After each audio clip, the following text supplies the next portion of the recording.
کیا آپ تصور کر سکتے ہیں کہ 2026 میں دنیا کی واحد سپر پاور امریکہ ایک ایسے ملک سے ہار جائے گی جس پر وہ پچھلے 40 سال سے پابندیاں لگا رہا ہے؟ یہ میں نہیں بلکہ پروفیسر سائن کا کہنا ہے، جن کی ٹرمپ کے حوالے سے 2 پریڈکشنز تو سچی ہو چکی ہیں، اب تیسری کا انتظار ہے۔ United States will lose this war, which will forever change the global order۔ یہ کوئی معمولی کانسپیریسی تھیوری نہیں بلکہ گیم تھیوری کے ماہر پروفیسر سائن کی وہ ڈراؤنی پریڈکشن ہے جو اب تیزی سے حقیقت بنتی جا رہی ہے۔ اگر یہ سچی ثابت ہوئی تو اگلے 6 مہینوں میں آپ کے بینک اکاؤنٹ میں پڑا پیسہ کاغذ کی رتی بن کر رہ جائے گا اور دنیا کا نظام ہمیشہ کے لیے بدل سکتا ہے۔ اس ویڈیو میں ہم اس سیکرٹ اسکرپٹ کو بے نقاب کریں گے جو مین اسٹریم میڈیا آپ سے چھپا رہا ہے۔ ہم دیکھیں گے کہ کیسے ایران کے $50,000 کے سستے ڈرونز امریکہ کے $1 ٹریلین کے غرور کو مٹی میں ملا رہے ہیں، اور سب سے بڑھ کر کیا ڈونلڈ ٹرمپ صرف ایمرجنسی وار پاورز یا اپنی ایکسٹینشن کے لیے پوری دنیا کو ایک تباہی کی طرف دھکیل رہے ہیں جس کا راستہ سیدھا سیکرٹ سوسائٹیز اور اینڈ ٹائمز کے ایجنڈا سے نکلتا ہے۔ اگلے کچھ منٹوں میں آپ کو سچائی کا وہ پہلو دکھنے والا ہے جس کا شاید دنیا کو اندازہ بھی۔ ناظرین، پروفیسر سائن کی پہلی پیشن گوئی یہ تھی کہ ڈونلڈ ٹرمپ دوبارہ الیکشن جیت جائیں گے، جو کہ بالکل سچی ثابت ہوئی۔ دوسری پیشن گوئی یہ تھی کہ ٹرمپ کے پاورز میں آتے ہی امریکہ اور ایران کے بیچ ایک بھیانک جنگ شروع ہو جائے گی، اور وہ بھی ہو گئی۔ لیکن ان کی تیسری پیشن گوئی جس نے سب کے ہوش اڑا دیے وہ یہ تھی کہ اس جنگ میں دنیا کی سب سے بڑی سپر پاور یعنی امریکہ بری طرح ہار جائے گا۔ اور یہ صرف ایک پریڈکشن نہیں ہے، اس کے پیچھے کئی لاجیکل آرگیومنٹس بھی ہیں۔ آج کی ویڈیو میں ہم اس تیسری اور سب سے خطرناک پیشن گوئی کا پورا پوسٹ مارٹم کریں گے اور سمجھیں گے کہ آخر ایک ملٹری سپر پاور ایران سے کیسے ہار سکتی ہے۔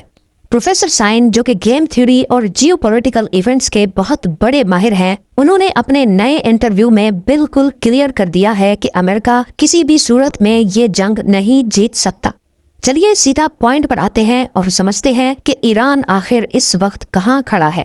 اگر ہم پروفیسر کے ڈیپ انالیسس کو دیکھیں تو پتا چلتا ہے کہ ایران اس جنگ کے لیے پچھلے 1-2 سال سے نہیں بلکہ پورے 20 سال سے تیاری کر رہا تھا۔ ان کے اسلامک رجیم میں اس کو ایک آخری جنگ کے طور پر دیکھا جاتا ہے جس میں وہ امریکہ کو ایک بڑا شیطان مانتے ہیں۔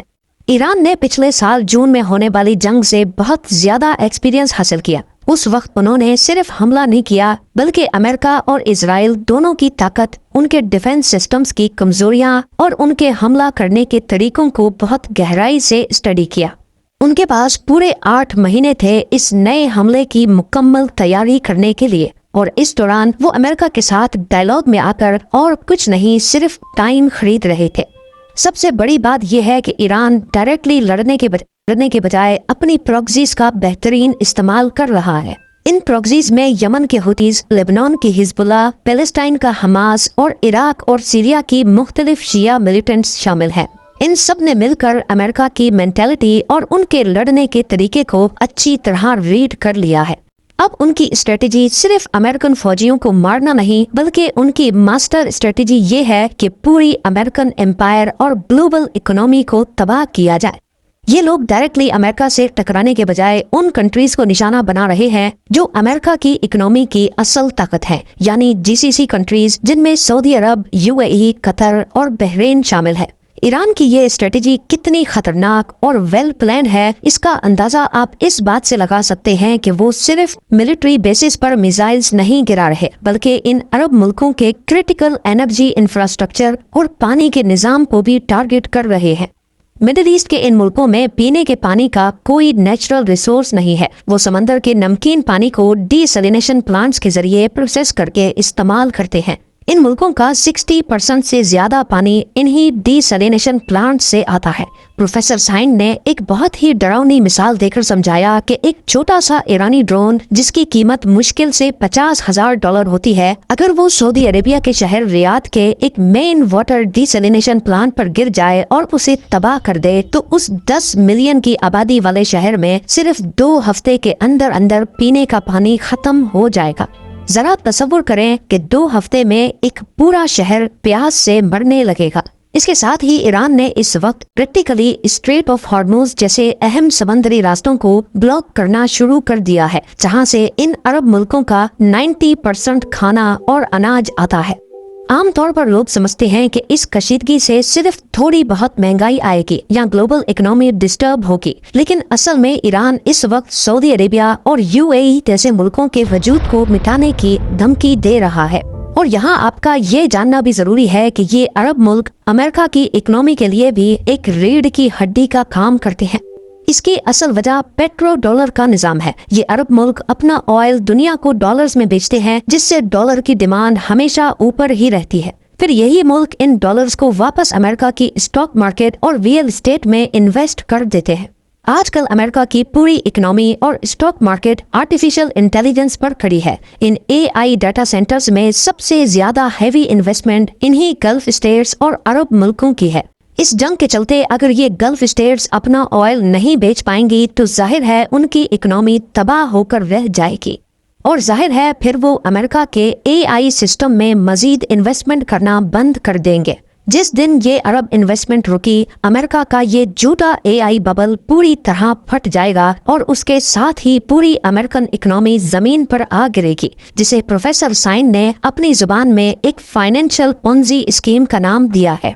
اب یہ سوال پیدا ہوتا ہے کہ دنیا کی سب سے ایڈوانس اور طاقتور امریکن فوج ان سستے ڈرونز کا مقابلہ کیوں نہیں کر پا رہی؟ اس کی اصل وجہ یہ ہے کہ امریکن ملٹری کا پورا اسٹرکچر اور مائنڈ سیٹ ورلڈ وار 2 اور کولڈ وار کے زمانے کا بنا ہوا ہے۔ کولڈ وار کے دور میں اصل مقابلہ مسل فلیکسنگ کا تھا کہ کس کے پاس سب سے مہنگی اور کمپلیکس ٹیکنالوجی ہے، کون پہلے چاند پر جاتا ہے اور کس کے پاس سب سے بڑے میزائلز ہیں۔ امریکہ کا پورا ایئر ڈیفنس سسٹم ایسی ہی مہنگی اور کمپلیکس ٹیکنالوجی کا تھا کہ کس کے پاس سب سے مہنگی اور کمپلیکس ٹیکنالوجی ہے، کون پہلے چاند پر جاتا ہے اور کس کے پاس سب سے بڑے میزائلز ہیں۔ امریکہ کا پورا ایئر ڈیفنس سسٹم ایسی ہی مہنگی اور کمپلیکس ٹیکنالوجی پر بیسڈ ہے، جس کو بنانے اور چلانے میں اربوں ڈالرز لگتے ہیں۔ اس کے برعکس آج کی 21ویں صدی کی جنگ بالکل بدل چکی ہے۔ یہ a symmetric warfare technology per based ہے، جس کو بنانے اور چلانے میں اربوں ڈالرز لگتے ہیں۔ اس برعکس آج کی 21ویں صدی کی جنگ بالکل بدل چکی ہے۔ یہ اے سیمیٹرک وارفیئر کا دور ہے، جہاں ایک بہت سستا ہتھیار ایک بہت مہنگے سسٹم کو تباہ کر سکتا ہے۔ حال ہی میں اسرائیل سے آنے والی ایک ویڈیو نے پوری دنیا کے ڈیفنس ایکسپرٹس کو حیران کر دیا ہے، جہاں ایران کا صرف ایک عام سا بیلسٹک میزائل زمین کی طرف آ رہا تھا اور اس کو ہوا میں روکنے کے لیے امریکہ اور اسرائیل نے 11 الگ الگ انٹرسیپٹر میزائلز فائر کیے، مگر پھر بھی وہ اسے روک نہیں سکے۔ دوسری طرف ایرانی شاہد ڈرونز پوری طرح سے ایران اور رشیا میں ہی بنے ہیں، یعنی ان کی سپلائی لائن پر انہیں کسی دوسرے ملک پر ڈیپینڈ نہیں کرنا پڑتا۔ شاہد 136 ڈرون، جسے گیران 2 بھی کہا جاتا ہے، اپنی سادگی اور لو کاسٹ کی وجہ سے ماڈرن وارفیئر میں ایک گیم چینجر ثابت ہوا ہے۔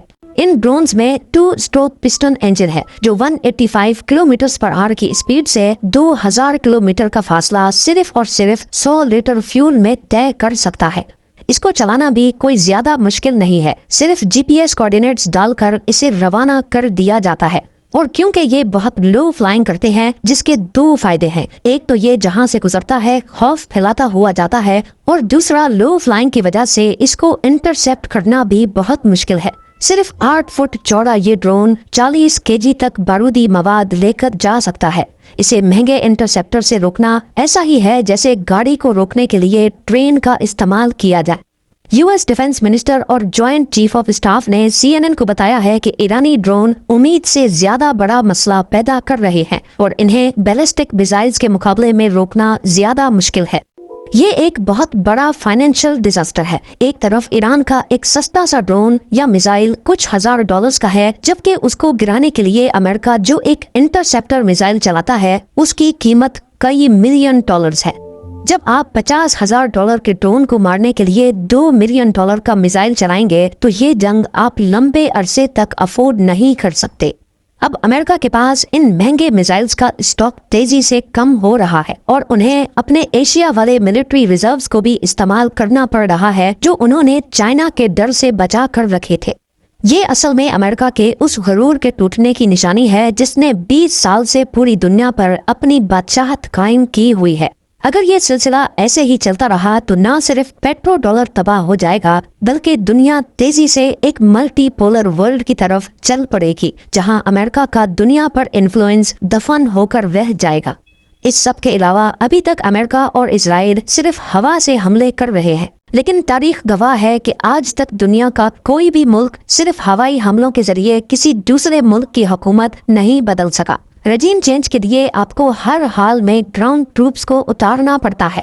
امریکہ کے ٹاپ آفیشلز اور سیکرٹری آف وار کے بیان کے مطابق امریکہ کسی صورت اپنے گراؤنڈ ٹروپس کو اتارنا پڑتا ہے۔ امریکہ کے ٹاپ آفیشلز اور سیکرٹری آف وار کے بیان کے مطابق امریکہ کسی صورت اپنے گراؤنڈ ٹروپس فی الحال ایران بھیجنے کا کوئی ارادہ نہیں رکھتا۔ آنے والے چند مہینوں میں امریکہ پر عرب کنٹریز اور اسرائیل کی طرف سے بہت شدید پریشر آئے گا کہ وہ زمینی فوج بھیج کر ایران کے خطرے کو ہمیشہ کے لیے وائپ آؤٹ کر دے، کیونکہ اگر ان ملکوں کو کچھ ہوا تو امریکہ کا پیٹرو ڈالر بھی ان کے ساتھ ڈوب جائے گا۔ تو اب سوال اٹھتا ہے کہ امریکن پریزیڈنٹ ڈونلڈ ٹرمپ ایسی جنگ میں کیوں کود گئے جس کے بارے میں ٹاپ ملٹری کمانڈ نے پہلے ہی وارن کر رکھا تھا۔ پروفیسر سائن کے مطابق اس بے وقوفانہ فیصلے کے پیچھے 3 بڑے ریزنز ہیں جنہوں نے ٹرمپ کو مجبور کیا۔ پہلا ریزن ہے اوور کانفیڈنس۔ حال ہی میں ٹرمپ نے وینزویلا پر جو ایک چھوٹا سا سکسیسفل آپریشن کیا، اس سے وہ امریکن ملٹری کی کیپیسٹی کو لے کر اوور کانفیڈنٹ ہو گئے، بالکل ویسے ہی جیسے ہٹلر نے یورپ کو آسانی سے فتح کرنے کے بعد غرور میں آ کر سوویت یونین پر حملہ کیا تھا، جو آخر میں اس کی فوج کی تباہی کا سبب بنا۔ دوسرا ریزن ہے پولیٹیکل فائدہ۔ حالانکہ اس جنگ سے امریکہ کا اپنا کوئی فائدہ نہیں ہے، لیکن پرسنلی ٹرمپ کو سیاسی اور فائنینشل دونوں فائدے مل رہے ہیں۔ سعودی عربیہ اور اسرائیل انڈائریکٹلی اس جنگ کے لیے لابنگ کر رہے ہیں۔ یاد رکھیں کہ سعودی نے ٹرمپ کے داماد جارڈ کشنر کے پرائیویٹ ایکویٹی فنڈ میں $2 ارب کی میسو انویسٹمنٹ کی ہوئی ہے۔ دوسری طرف اسرائیل کے بڑے فائنینشل بیکرز جیسا کہ مریم ایڈلسن ٹرمپ کے سیاسی کیریئر کو فنڈ کر رہی ہیں۔ بے شک یو ایس کانسٹیٹیوشن کے مطابق پریزیڈنٹ تیسری بار نہیں آ سکتا، لیکن مریم نے کھلے عام کہا ہے کہ اگر ٹرمپ تیسری بار پریزیڈنٹ بننے کے لیے الیکشن لڑتے ہیں تو وہ اسے $250 ملین دیں گے۔ یہ بھی ہو سکتا ہے کہ جنگ کی آڑ میں Donald Trump war time president کے طور پر اپنا ٹینور ایکسٹینڈ کروا لے۔ تیسری وجہ میں پروفیسر نے کھل کر بتایا ہے کہ اگر آپ دنیا کے پرانے لیکس اور ایپسٹین فائلز کو اسٹڈی کریں تو آپ کو سمجھ آئے گا کہ اس دنیا کا نظام اصل میں کچھ سیکرٹ سوسائٹیز چلا رہی ہے۔ ان میں سب سے مشہور گروپ الومناٹی کا ہے، جو مزید 3 حصوں میں بٹا ہوا ہے۔ ایک طرف جیزویٹس ہیں جو ویٹیکن کو کنٹرول کرتے ہیں، دوسری طرف سیبیشین فرینکسٹ ہیں جن کا ماڈرن اسرائیل کے پاور اسٹرکچر پر ہول ہے، اور تیسری طرف فری میسنز ہیں جو امریکہ کے پورے نیشنل سیکیورٹی اور ملٹری آپریٹرز کو کنٹرول کرتے ہیں۔ ان خفیہ اور طاقتور گروپس کا یہ مضبوط عقیدہ ہے کہ اینڈ ٹائمز یعنی آخری زمانے میں مڈل ایسٹ میں ایک عظیم جنگ ہوگی، اور ان کے نزدیک اسرائیل کا اس میں شامل ہونا ضروری ہے تاکہ زمین پر ان کا ہیون آن ارتھ قائم ہو سکے۔ یہ ایک پہلے سے لکھی ہوئی اسپریچول اسکرپٹ ہے جس کو یہ لوگ ہر حال میں فالو کر رہے ہیں، چاہے اس ایکشن میں کوئی لاجک ہو یا نہ ہو، اور چاہے اس کی وجہ سے پوری دنیا کی اکنامی ہی تباہ کیوں نہ ہو جائے۔ ان کو صرف اپنے آخری زمانے کے ایجنڈا سے غرض ہے۔ یہ تھی پروفیسر سائن کی وہ تیسری پریڈکشن جو آج پہلے 2 کے بعد سچی ہونے کے راستے پر نظر آ رہی ہے۔ ان سب باتوں کا نچوڑ صرف یہ ہے کہ امریکہ ایک ایسی جنگ لڑ رہا ہے جو اگر قسمت سے بھی جیت جاتا ہے تو پھر بھی یہ امریکہ کے لیے بہت بڑی ہار کہلائے گی۔ جس طرح عراق، لیبیا، سیریا اور افغانستان میں ہوا، ایران پر حملہ کرنا بھی اپنے پاؤں پہ ہی کلہاڑی مارنے جیسا ہوگا۔ اس بارے میں آپ کی کیا رائے ہے؟ مجھے کامنٹ سیکشن میں ضرور بتائیے۔